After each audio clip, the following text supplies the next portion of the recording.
আমাদের আজকে পদার্থবিজ্ঞান পাঠ্যবস্তু বিষয় হচ্ছে তৃতীয় অধ্যায় বল, যেটা পদার্থবিজ্ঞানের তৃতীয় অধ্যায়ে আছে আমাদের নবম দশম শ্রেণীতে। তো আমি আজকে লেকচার 1 সম্পর্কে আলোচনা করতেছি। এখানে কয়েকটা টেবিল অফ কন্টেন্টস, অর্থাৎ আমরা এই অধ্যায় পড়ে কী কী শিখতে পারবো, সো এই বিষয়টা নিয়ে আমরা এখানে আলোচনা করব। তো প্রথমত এখানে আছে নিউটনের প্রথম সূত্র বা জড়তার ধারণা সম্পর্কে আমরা এটা জানতে পারবো। তারপর হচ্ছে বল, তারপরে মৌলিক বলের প্রকারভেদ, ভেক্টরের উপাংশের ধারণা। যদিও এটা আমাদের এই অধ্যায়ে বিশদ আলোচনা নেই, হালকা ধারণা দিছে, বাট আমরা এটাকে ভয় স্কিপ করে যাব, কারণ আমাদের এই অধ্যায়টা না জানলেও সারবে। যদি তুমি আমরা যদি চিন্তা করি, যদি এই বিষয় নিয়ে আমরা একটু আলোচনা করি তাহলে করতে পারো। তবে আমাদের একাদশ দ্বাদশ শ্রেণীতে ভেক্টরের উপাংশ, ভেক্টর কি জিনিস, এটা নিয়ে বিশদ আলোচনা আছে। যারা ইন ফিউচারে সায়েন্স থেকে একাদশ দ্বাদশ শ্রেণী পড়তে পারবা, তারা এই ভেক্টর উপাংশ নিয়ে বিশদ আলোচনা পাবা। লব্ধি বল নিয়েও ওইখানে আলোচনা আছে, বাট আমরা এখানে করে দিব। লব্ধি বলটা কি জিনিস, সাম্যতা বা সাম্যতাবিহীন বল। আসলে এটা হচ্ছে তোমাদের বইতে একটা ছবি আছে, একটা সুতা দিয়া একটা বলকে টাইনা ধরে রাখছে। সো এই বিষয়টার উপর আমাদের সাম্যতা বা সাম্যতাবিহীন বল বিষয়টা কি আমরা আলোচ্য বিষয় রয়েছে। তারপর হচ্ছে ভরবেগ, ভরবেগের শক্তি সংরক্ষণশীলতা, মোস্ট ইম্পর্টেন্ট একটা টপিক এই অধ্যায়ের। নিউটনের তৃতীয় সূত্র কি বলে, মহাকর্ষ বল, মধ্যাকর্ষণ বল, নিউটনের তৃতীয় সূত্র, ঘর্ষণ বল এবং প্রয়োজনীয় গাণিতিক সূত্রগুলি সম্পর্কে ধারণা পাবো। তো সেটা হচ্ছে আমাদের টেবিল অফ কন্টেন্ট, মানে এই 13টা জিনিস আমরা থিওরি আকারে এই অধ্যায় শিখতে পারবো। তো চলো আমরা প্রথম দিয়ে শুরু করি, নিউটনের প্রথম সূত্র বা জড়তা। তো নিউটনের প্রথম সূত্র সম্পর্কে জানতে চাইলে তোমাকে আগে বুঝতে হবে আমাদের জড়তা বিষয়টা কি। জড়তা বিষয়টা নিয়ে যদি আমরা কথা বলতে চাই, জড়তা সম্পর্কে বিজ্ঞানী নিউটন কি বলেছেন? তিনি বলেছেন যে একটা স্থির বস্তু চিরকাল স্থির থাকবে যদি বাহ্যিক কোনো বল প্রয়োগ না করে। ধরো একটা স্থির বস্তু, ধরো এই যে একটা বস্তু, এটা কিন্তু স্থিরই আছে, বাহ্যিক কোনো বল প্রয়োগ না করলে স্থির বস্তু চিরকাল স্থির, এবং একটা গতিশীল বস্তু চিরকাল গতিশীল পথে চলতে থাকা যে প্রবণতা বা ধর্ম, তাকে বলা হয় জড়তা। এটা বিজ্ঞানী নিউটন আমাদেরকে বলে গেছেন। তো আমরা সবাই এটা মানি যে বাহ্যিক কোনো বল প্রয়োগ করা ছাড়া স্থির বস্তু চিরকাল স্থির থাকবে, কিন্তু গতিশীল বস্তুর বেলা আমরা এটা মানতে পারি না। কেন? কারণ আমরা দেখি যে তিনি বলেছিলেন যে বাহ্যিক কোনো বল প্রয়োগ করা ছাড়া স্থির বস্তু চিরকাল স্থির এবং গতিশীল বস্তু চিরকাল গতিশীল থাকবে। দেখো এই গতিশীল বস্তু কি চিরকাল গতিশীল আছে? একটু পর থেমে গেছে। তো এই বিষয়টা আমাদের মানতে একটু কষ্ট হয় ওনার কথাবার্তায়, কিন্তু আসলে উনি এটা ব্যাখ্যা দিয়ে গেছেন। ধরো তুমি যখন গতিশীল বস্তু করতেছ, এই বস্তুটা কিন্তু তার এই সমতলের নিচে তার একটা ঘর্ষণ বল তৈরি হচ্ছে। কিভাবে? তোমার কাছে তোমার খালি চোখ দিয়ে মনে হইলো এই জিনিসটা খুবই সমতল মনে হইলো, আসলে এটা তেমন একটা মসৃণ নয়, অমসৃণ একটা প্লাস্টিক। তো এই কলমটাকে তোমার সমতল মনে হলো, এটা কিন্তু একটা অমসৃণ। যখন আমি এটাকে মাইক্রোস্কোপ বা ভিউ করব, তখন এটা অনেকটা অমসৃণ দেখা যাবে। হ্যাঁ, কারণ এগুলো অনেকগুলো অণুপরমাণু দিয়ে তৈরি। তো সো এই কারণে তোমার এখানে যখন আমরা একটা বস্তুকে চালনা করি, তখন এর পিছনে কিন্তু কি বল করে? ঘর্ষণ বল কাজ করে। ঘর্ষণ অতীব প্রয়োজনীয় একটা জিনিস। ঘর্ষণ যদি নাই থাকতো, তাহলে পৃথিবীর কোনো কিছুই তার স্বাভাবিক গতিতে চলতে পারতো না। অর্থাৎ ধরো তুমি হাঁটতেছ, তোমার কোনো ঘর্ষণ বল নাই, যদি এরকম কিছু একটা হতো তাহলে তুমি সারা জীবন হাঁটতেই থাকবা। একটা গাড়ি যখন চালানো শুরু করবে, যদি ঘর্ষণ বল না থাকে, তাহলে এই গাড়ি কখনো ব্রেক হবে না। সো ঘর্ষণ অতীব প্রয়োজনীয় একটা জিনিস। যাই হোক, আমরা এই তো কিছুতে না গেলাম। আমাদের পড়ার আলোচ্য টপিক হচ্ছে জড়তা। জড়তা বিষয়টা কি? অর্থাৎ বাহ্যিক কোনো বল প্রয়োগ ছাড়াই, দেখো বাহ্যিক বল প্রয়োগ না করলে, যদি আমি লিখি আর কি, বাহ্যিক বল প্রয়োগ না করলে স্থির বস্তু চিরকাল স্থির, স্থির বস্তু চিরকাল স্থির, স্থির বস্তু চিরকাল স্থির এবং গতিশীল বস্তু চিরকাল, এবং গতিশীল বস্তু চিরকাল গতিশীল থাকতে চাওয়ার যে প্রবণতা বা ধর্ম, গতিশীল থাকতে চাওয়ার যে প্রবণতা বা ধর্ম, থাকতে চাওয়ার যে প্রবণতা বা ধর্ম, তাকে জড়তা বলে। মূলত বিজ্ঞানী নিউটন এই জড়তা বিষয়টাকেই তিনি কিন্তু তার নিউটনের প্রথম সূত্রে আলোচনা করেছেন। তাহলে আমরা কি বুঝলাম, বাহ্যিক কোনো বল প্রয়োগ না করলে স্থির বস্তু চিরকাল স্থির থাকবে এবং গতিশীল বস্তু চিরকাল গতিশীল থাকবে। এই প্রবণতা বা ধর্মকে তিনি জড়তা হিসেবে আখ্যায়িত করেছেন নিউটনের প্রথম সূত্র অনুযায়ী। এখন আমরা আগে এক্সপ্লেন করেছি যে স্থির বস্তু চিরকাল স্থির থাকে, এই বিষয়টা আমরা মানতে পারি, কিন্তু গতিশীল বস্তু চিরকাল গতিশীল থাকে না। এটার একমাত্র কারণ হচ্ছে যে ঘর্ষণ বলের কারণে সে থামে যায়। ঘর্ষণ বলের কারণে সে একটা নির্দিষ্ট সময় পর এই কলমটা নির্দিষ্ট সময় পর থেমে যাবে, ঠিক আছে। তো এইটাই হচ্ছে আমাদের প্রধান অন্যতম কারণ। তো আমাদের এখন তুমি বললো স্যার ঘর্ষণ বল তো আছে, তাহলে তিনি তার ব্যাখ্যায় ঘর্ষণ বলের কথা উল্লেখ করে না কেন? কারণ তিনি তো বলেই দিছে যে বাহ্যিক কোনো বল প্রয়োগ না ছাড়াই তো ঘর্ষণও তো একটা বল। সো অলরেডি তুমি বছরে চালনা করলে তো একটা বাহ্যিক বল হয়ে যাচ্ছে। তাই তিনি বাহ্যিক বল প্রয়োগ করে গেছেন, ঘর্ষণ বলের কথা আলাদা করে উল্লেখ করেন নাই। সো এটা হচ্ছে আমাদের নিউটনের প্রথম সূত্র এবং জড়তার ধারণা, এটা সম্পর্কে আমরা পাই। এরপরে আমাদের দ্বিতীয় টপিক হচ্ছে বল। তো বল জিনিসটা কি? দেখো, বল বিষয়টা তোমাকে আগে বুঝতে হবে। বল নিয়ে আমরা অধিক আলোচনা আছে, আমাদের এই অধ্যায়ে বিশদ ব্যাখ্যা আছে, আমরা দেখেছি। এই অধ্যায়ের আলোচ্য বিষয় কিন্তু বল নিয়ে, এবং আমাদের অনেকগুলো গাণিতিক সূত্রাবলীর কাজ হচ্ছে বল থেকে শুরু হবে, ঠিক আছে। তো চলো আমরা একটু বল নিয়ে একটু বেশি আলোচনা করি। বল কাকে বলে, বল জিনিসটা কি বা বলের সংজ্ঞাটা কি? তাহলে আমাদের আগে বলের সংজ্ঞাটাই শিখতে হবে, ঠিক আছে। বল হচ্ছে কি, ধরো যা স্থির বস্তুর উপর ক্রিয়া করে স্থির বস্তুকে গতিশীল করে বা করার চেষ্টা করে, আবার গতিশীল বস্তুর উপর ক্রিয়া করে গতিশীল বস্তুর দিক পরিবর্তন করে বা করার চেষ্টা করে, তাকে বল বলা হয়। তাহলে বল কি? দেখো, এই একটা বস্তু স্থির, যা স্থির বস্তুর উপর ক্রিয়া করে স্থির বস্তুকে গতিশীল করে বা করার চেষ্টা করে, আবার একটা গতিশীল বস্তু ধরে এদিকে আসতেছে, গতিশীল বস্তুর উপর ক্রিয়া করে গতিশীল বস্তুর দিক পরিবর্তন করে বা করার চেষ্টা করে, তাকে বল বলো। দেখো, এই বস্তুটা স্থির ছিল, আমি ধাক্কা একটা দিলাম, তাহলে স্থির বস্তুকে গতিশীল করে বা করার চেষ্টা করে। আবার ধরো একটা বস্তু গতিশীলভাবে ভেবে আসতেছে, আমি একটা ধাক্কা দিলাম, গতিশীল বস্তুর দিক পরিবর্তন হয়ে গেছে, এখান থেকে এদিকে চলে গেছে। সো গতিশীল বস্তুর উপর ক্রিয়া করে গতিশীল বস্তুর দিক পরিবর্তন করে বা করার চেষ্টা করে, তাকে বল বলে। সো আমরা বলের সংজ্ঞাটা ঠিক এভাবেই লিখবো, যা স্থির বস্তুর উপর ক্রিয়া করে। দাঁড়াও আমি একটু লিখি নিই, তাহলে তোমার জন্য সুবিধা হবে, ঠিক আছে। তাহলে আমরা একটু লিখে নিই তোমার জন্য একটু সুবিধা হবে, ওকে। তাহলে আমরা সংজ্ঞাটা লিখে নিলাম, যা স্থির বস্তুর উপর ক্রিয়া করে স্থির বস্তুকে গতিশীল করে বা করার চেষ্টা করে, আবার গতিশীল বস্তুর উপর ক্রিয়া করে গতিশীল বস্তুর দিক পরিবর্তন করা বা করার চেষ্টা করে, তাকে বল বলে, ওকে। তাহলে বল সম্পর্কে তোমার ধারণা ইতিমধ্যে হয়ে গেছে।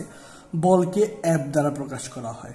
তাহলে বল এফ ইকুয়াল টু হচ্ছে এম এ। এমটা কি? এমটা হচ্ছে তোমার ভর, এটা কি? এটা হচ্ছে ত্বরণ। তো তাহলে বলের একক কি? বল ইকুয়াল টু ভর গুণ ত্বরণ, তোমরা এটা জানো। বলের একক কি? তোমরা সবাই জানো। ভরের একক কি? ভরের একক হচ্ছে কেজি। বল F equal to M A. এখানে এম মানে কিন্তু ভর, ঠিক আছে না? আর এ মানে কি? ত্বরণ। তো তোমরা ইতিমধ্যে জানো যে বলের একক কি? বলের একক হচ্ছে নিউটন। বলের একক কি? বলের একক হচ্ছে নিউটন। বলের একক নিউটন। তো তোমাদের এটা আসে পরীক্ষায়, বলের একক কি? বলের একক হচ্ছে নিউটন। এবার তুমি যদি বলের মাত্রায় আসো, বলের মাত্রা কি? বলের মাত্রা যদি হিসেব নিকাশ করো, আগে তোমার ভাবতে হবে যে ভরের মাত্রা কি? ভরের মাত্রা হচ্ছে এম। ত্বরণের মাত্রা কি? যে যারা অধ্যায় শিখছিলাম, দ্বিতীয় অধ্যায় পড়ছো, এর আগের অধ্যায় গতি পড়ছো, তখন তোমরা ওটার পড়ছিলা যে তোমার ত্বরণের মাত্রা হচ্ছে এল পার টি স্কোয়ার। তাহলে পুরো বলের মাত্রা কি? এম এল পার টি স্কোয়ার। খুব সহজ সমীকরণ। বলের মাত্রা কি? এম এল পার টি স্কোয়ার। তো এটা হচ্ছে আমাদের বলের মাত্রা। বল কাকে বলে আমরা পড়াইলাম। এরপরে আমাদের পরবর্তী টপিকে কি আছে? বলের প্রকারভেদ। অর্থাৎ যদি তোমরা যাও, মৌলিক বলের প্রকারভেদ নিয়ে আসে।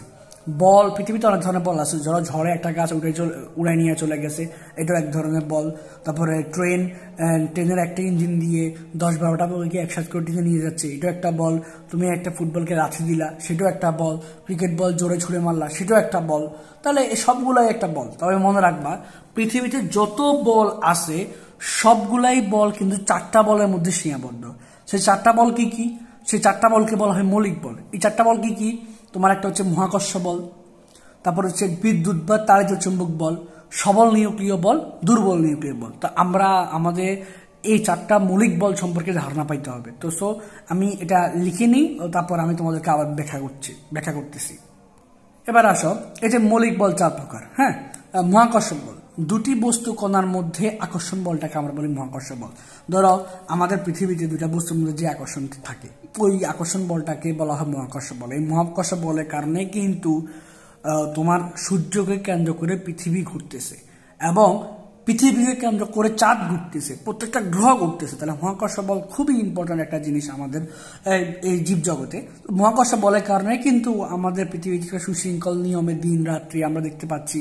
হ্যাঁ, তো এই দুটি বস্তু কণার মধ্যে যে আকর্ষণ বল সেটাকে বলা হয় মহাকর্ষ বল। হ্যাঁ, তবে মনে রাখবে মহাকর্ষ বল মৌলিক বলগুলোর মধ্যে খুবই দুর্বল, একেবারে খুবই দুর্বল, এবং এদের ব্যাপ্তি অসীম। মানে ধরো অসীম বলতে পৃথিবীর এক প্রান্ত থেকে ওই প্রান্ত হইতে পারে, এগুলো কিন্তু একটা মহাকর্ষ বল হইতে পারে।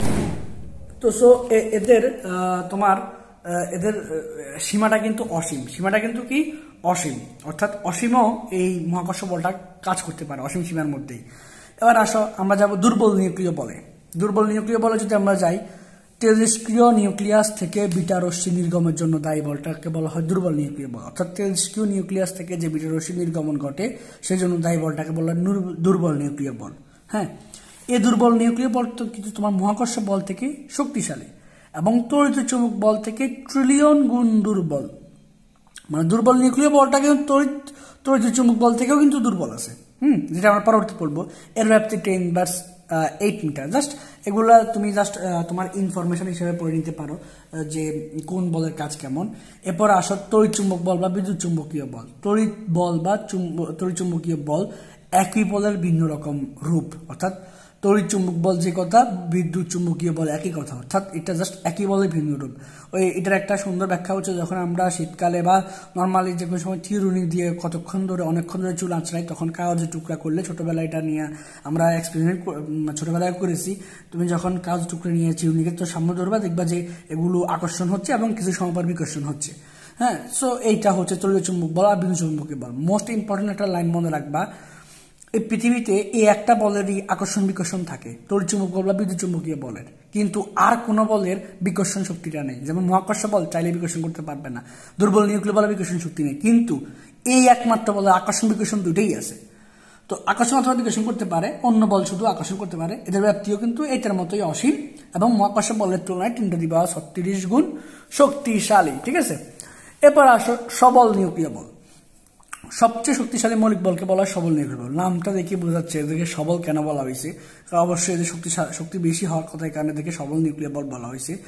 পরমাণুর নিউক্লিয়াসে প্রোটন ও নিউট্রনকে ধরে রাখে এই বল, অর্থাৎ নিউক্লিয়াসের ভিতরে প্রোটন ও নিউট্রনকে আবদ্ধ করে রাখার জন্য যে বলটা কাজ করে সেটা হচ্ছে একমাত্র সবল নিউক্লিয় বল।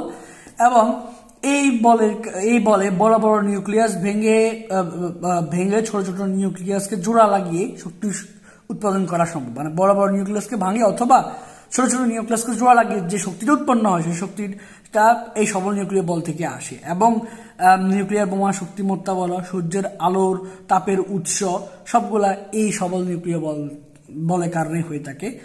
আর তড়িৎচুম্বকীয় বল থেকে 100 গুণ শক্তিশালী, মানে এটা থেকে সবচেয়ে বেশি শক্তিশালী।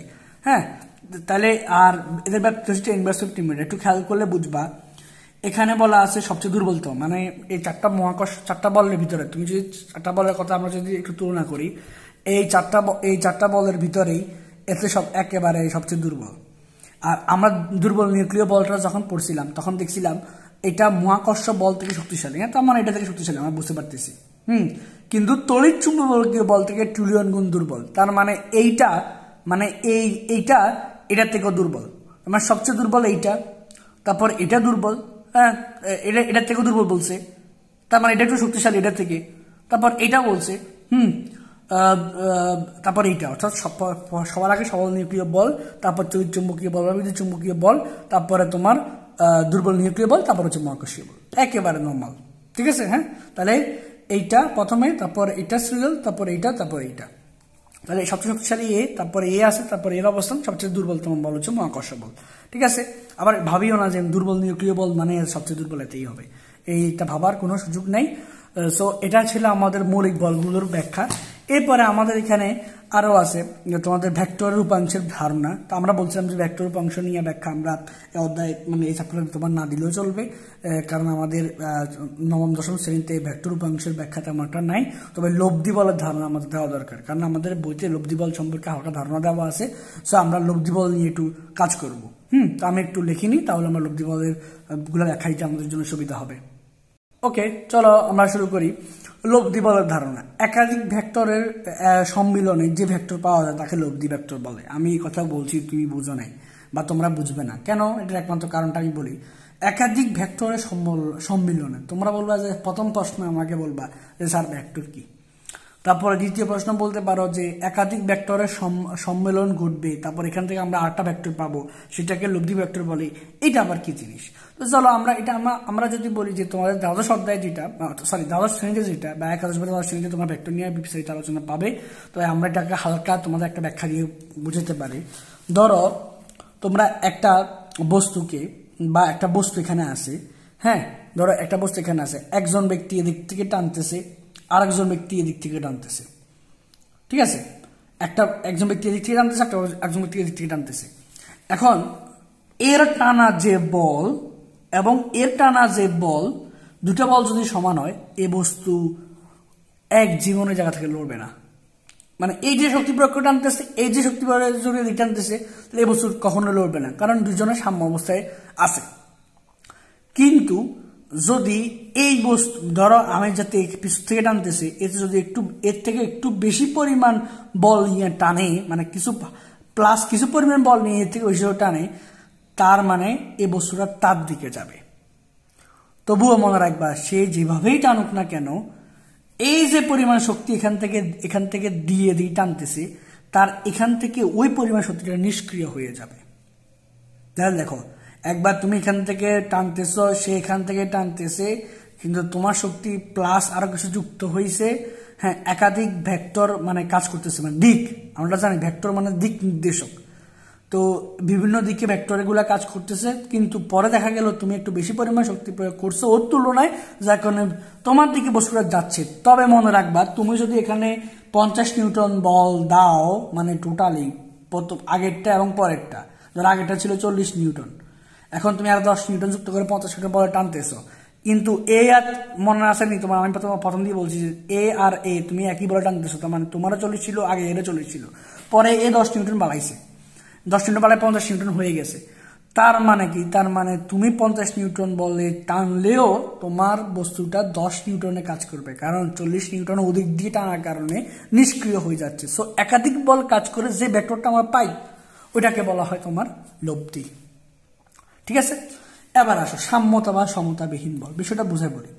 একাধিক বল যদি পরস্পরকে, এটা কিন্তু আমাদের 8টা টপিক ছিল, সাম্যতা বা সমতাবিহীন বল। এই যে দেখো, তোমাদের এখানে একটা টপিক ছিল সাম্যতা বা সমতাবিহীন বল, সাম্যতা বা সমতাবিহীন বল, এটা নিয়ে একটা টপিক ছিল। তো চলো আমরা এটা নিয়ে একটু ব্যাখ্যা দিই। দেখো, সাম্যতা বা সমতাবিহীন বল বলতে আসলে কি বোঝায়? একাধিক বল যদি পরস্পরকে নিষ্ক্রিয় করে দেয়, অর্থাৎ একাধিক বলের লব্ধি যদি শূন্য হয়, তবে বলা যায় বলগুলো সাম্য অবস্থায় আছে। বিষয়টা ঠিক কাইন্ড অফ এরকম আর কি, ধরো এইখানের মতোই, ধরো তবে বলা যায় বলগুলো সাম্য অবস্থায় আছে। এখানে প্রযুক্ত বলগুলো সাম্য বল বলে। এই তোমাদের বইতে একটা চিত্রভাবে দেওয়া ছিল, ধরো তুমি একটা বস্তুকে এইভাবে ঝুলাইছো, ডাব্লিউ ওজন হয় এটার, মনে রাখবা এটার এই রশিটার একটা টান বল আছে, তুমি যে পরিমাণ ওজন এখানে নিচে দিয়ে ক্রিয়া করতেছে, সে পরিমাণ টান বল কিন্তু রশির উপরে আছে। তার মানে বস্তুটা এখন সাম্য অবস্থায় আছে, কোনো ঝামেলা হবে না। কিন্তু মনে করো ধরো টান বলের তুলনায় তুমি অধিক পরিমাণ ওয়েট দিছো এখানে, অবশ্যই এটা ছিঁড়ে যাবে, অবশ্যই এটা কি করে যাবে, মানে এই দড়িটা ছিঁড়ে যাবে। এখন ছেঁড়ার প্রশ্ন এখানে আসে নাই, আসলে এখানে দেখো একটা কথা বলা আছে, আর যদি বস্তুর উপর প্রযুক্ত বলগুলো সাম্য অবস্থা সৃষ্টি না করে, তাহলে সেটা অসম্ভব। এখন এটা যখন তোমার এই সাম্য অবস্থায় ছিল, তখন কিন্তু বস্তুটা ঝুলে ছিল, মানে এখানে যে টান, এখানের ওজনটা ঠিক একই রকম ছিল, যার কারণে আমাদের বস্তুটা ঝুলেছিল। কিন্তু ধরো কোনো কারণে এই টান বলের থেকে বস্তুর ওজন বেড়ে গেছে, বেড়ে গেলেই কিন্তু আমাদের বস্তুটা ছিঁড়ে যাবে, তখন অসাম্য বলের তৈরি হবে। এই ব্যাখ্যাটা এভাবে দিয়েছে, ধরো একটা তুমি বস্তুটাকে ওজন ইয়ে করতেছো, রশির টান কিন্তু এদিকে, হ্যাঁ, এবং তোমার ওজন বল কিন্তু নিচের দিকে। তো দেখো, তুমি যতক্ষণ এই বলটাকে ধরে রাখবা, ততক্ষণ এর কিছুই হবে না। যখন তুমি একে ছাড়িয়ে দিছো, তখন এই ওজন বলটা দুলতে শুরু করবে, মানে অর্থাৎ অসাম্য বল তৈরি হয়েছে। অর্থাৎ যে পরিমাণের দিকে ওজন যাচ্ছে, টান বল এক জায়গায় কাজ করতে পারতেছে না, টান বল একই জায়গায় কাজ করতে পারতেছে না। সো এটা একটা অসাম্যতা তৈরি করবে, হ্যাঁ, বস্তুটি দুলতে শুরু করবে। তো তোমরা এত কিছু ভাবার দরকার নাই, তোমরা জাস্ট এখানে একটা ব্যাখ্যা হিসেবে তোমরা নিতে পারো, একাধিক বল যদি পরস্পরকে নিষ্ক্রিয় করে দেয়, অর্থাৎ একাধিক বলের লব্ধি যদি শূন্য হয়, তবে বলা যায় বলগুলো সাম্য অবস্থায় আছে। এখানে প্রযুক্ত বলগুলোকে সাম্য বল বলে, আর যদি বস্তুর উপর প্রযুক্ত বলগুলো সাম্য অবস্থা সৃষ্টি না করে তাহলে সেটাকে আমরা অসাম্য বল বলবো। ঠিক আছে, তাহলে আমাদের এখানে 8টা টপিক ছিল সাম্যতা বা সমতাবিহীন বল, আমরা এটা নিয়েও আলোচনা করেছি।